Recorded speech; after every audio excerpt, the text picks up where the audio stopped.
Don't play with it, don't be dishonest. Still not understand. Hi mga kabayan, mayong hapon, good afternoon. So nandito ako ngayon sa labas ng aming bahay. Ito. Kasi katatapos ko lang magwalis. So tambay-tambay ako dito kasi naboring ako dun sa loob, no? Lagi akong nasa loob, wala kasi akong trabaho. So ngayon, ito po yung pakita ko yan, no? Ako po yung nagpintura ng bakod, guys. Yan. First coating pa lang yan. So, by next week, pintura uli ako ng second coating. So, nakatipid si bossing sa akin. So, nakatipid siya sa pintura. Dahil hindi siya nagbabayad ng labor. So, ayun na nga, no? Dahil wala akong ginagawa ngayon habang nakatambay ako dito sa labas. Pag-uusapan po natin kung ano ba mga dapat kailangan pag nagpakasal dito sa Hungary. So ano po yung mga requirements at ano po yung mga preparation na gagawin mo para masikaso mo yung sa kasal, kung paano kayo magpakasal dito. So una, ang gagawin mo, ipaano mo muna yung birth certificate mo, yung sa PSA, ipa-apostle mo muna.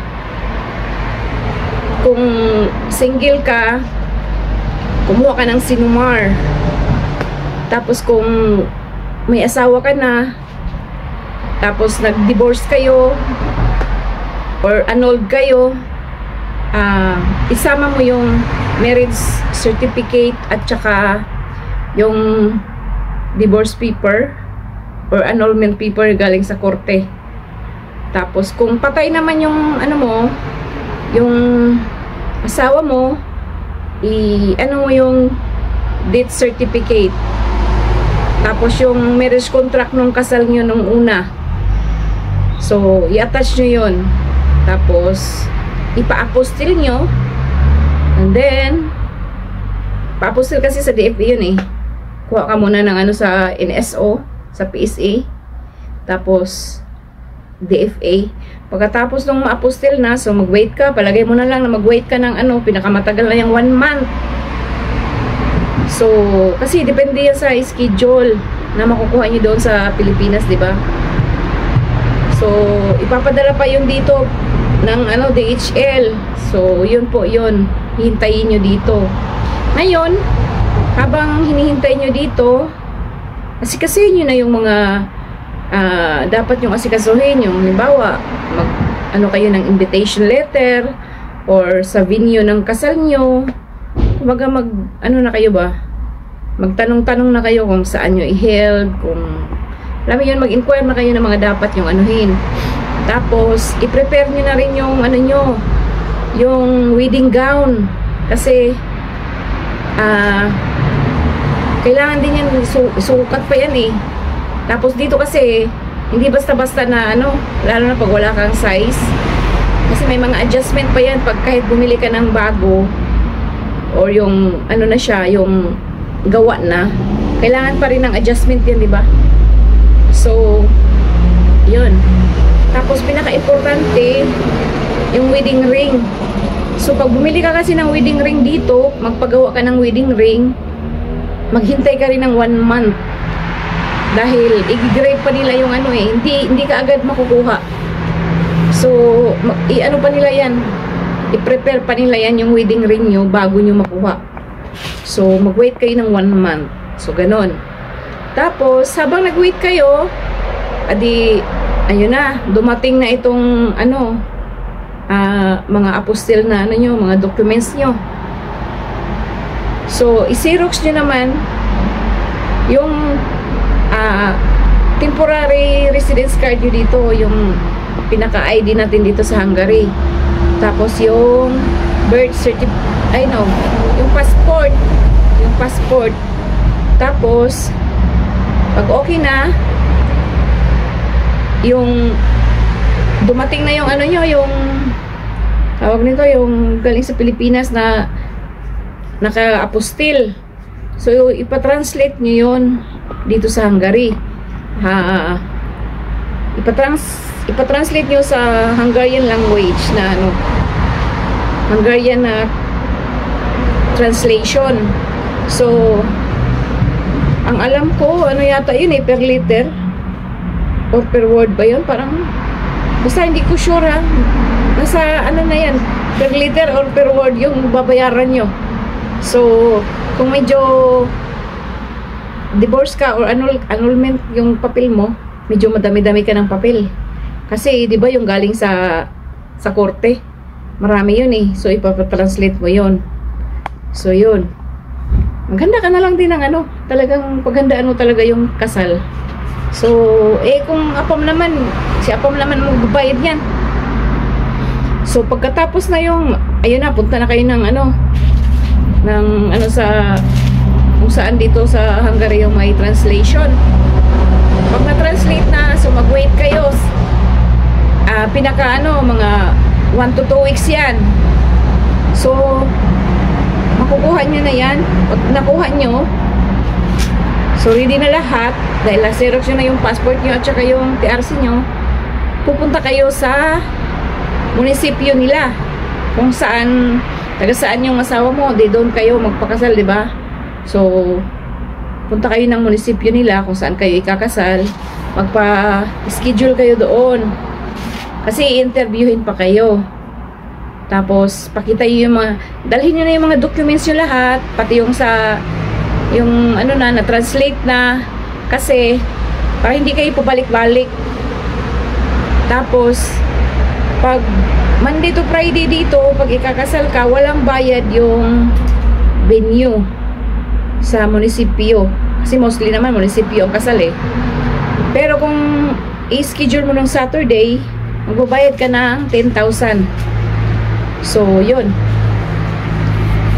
Pagkatapos nun, maghintay na lang kayo kasi pag merong mga kulang na mga documents, ipapatawag pa kayo eh.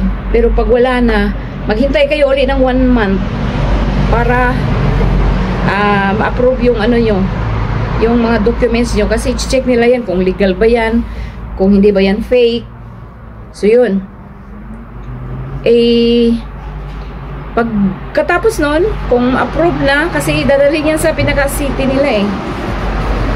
So, pag na-approve na yan, doon na. Mag-ano na kayo ng mga restaurant, kung saan nyo i-held yung ano nyo, i-confirm nyo na yun. Tapos, dito kasi, pag nag-invite ka ng mga may kasal-kasal, ano yan,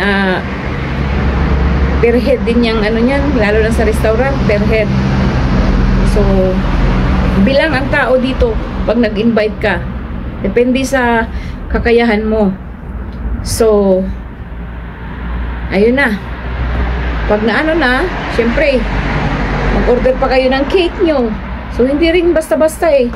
Kasi, lagi nga dito, dapat 1 month ago, naka-prepare yung ano nyo, mga gusto yung mga gagawin. So, ano pa ba?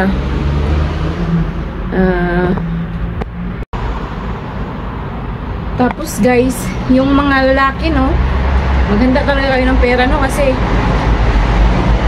during sa kasal, kung ikaw ay gagastos dun sa babae na pangasawa mo Hungarian, iba po yung bayad ng magpa-ano ka sa buhok, magpaayos ka. Iba din yung bayad sa mukha pag nagpa-makeup ka. At iba din yung bayad sa kuko. Dito, pag magpalinis ka ng kuko, magpa-manicure ka, so iba yung bayad. So, yun yung paghandaan mo. Yung sa pagpaayos ng buhok, tapos sa makeup, at saka yung pag magpaano sa kuko. Syempre, yung kamay mo at saka yung paa mo. So, ganun. So, yun yung paghandaan mo, kabayan. Kung ikaw po ay lalaki at yung mapapangasawa mo dito ay Hungarian na babae. Kasi, magpapaherdo talaga yun ng buhok at magpapamake-up talaga yun. So, sa mga Pilipina naman dito, minsan, ano lang, simpleng make-up lang kung babae ha, na Pilipina, nakapag-asawa ng Hungarian na lalaki. Pero yung mga babae na Hungarian dito na, nakakapag-asawa ng mga lalaki na Pilipino. Magpapa-makeup talaga yon. Kaya kailangan nyo maghanda talaga ng pera. Tapos kailangan nyo kumuha ng 2 witness. So ano pala, yung 2 witness nyo, picturean nyo lang yung ID nila, tapos isama mo yun sa mga documents nyo na pupunta kayo doon sa munisipyo nila para magpa-schedule ng kasal. Yun, kasama yun. 2 witness, isa sa babae, isa sa lalaki. So yun lang. Sa mga nagbabalak dyan magpakasal, mag-prepare muna kayo. Kasi dito medyo ano sila, pag nagpakain ka sa restaurant, per head yun. Kaya kung lalaki ka magpakasal ka sa Hungarian na babae, ay abay, malaki-laki pera yung handa mo. Pero kung babae ka naman, Hungarian naman yung ano mo, ay sagot naman ng lalaki yan. Pero pag lalaki ka, tapos ikakasal ka dito sa Hungarian na babae, mag-ipon-ipon ka muna. Kasi medyo malaki-laki po yung gagastusin mo. Kasi ang sing-sing din dito medyo mahal. Tapos yung cake, mahal din ang cake. Yung wedding dress, mahal din yun. So lahat dito gastos mo kabayan kung magpapakasal ka, kung lalaki ka. Pero kung mag-share naman si girl, ay di mas maganda. So yun lang, no?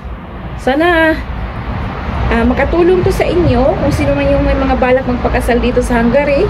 So uulitin ko, ang una yung gagawin, magpa-apostle muna kayo ng mga documents nyo. Yung birth certificate nyo, yung marriage contract nyo, kung dati kang may asawa, tapos kung patay man yung asawa mo, isama mo yung marriage certificate nyo at saka yung death certificate. Tapos kung annul ka naman, isama mo yung mga documents galing sa korte na annulled ka na. Tapos kung single ka naman, yung sinumar, kumuha ka ng sinumar, tapos ipa-apostle nyo yun lahat. Tapos kumuha kayo ng 2 witness, isa sa babae, isa sa lalaki. So mag-witness yun para sa kasal. So yun lang. Tapos picturean nyo lang yung ID ng magiging witness nyo.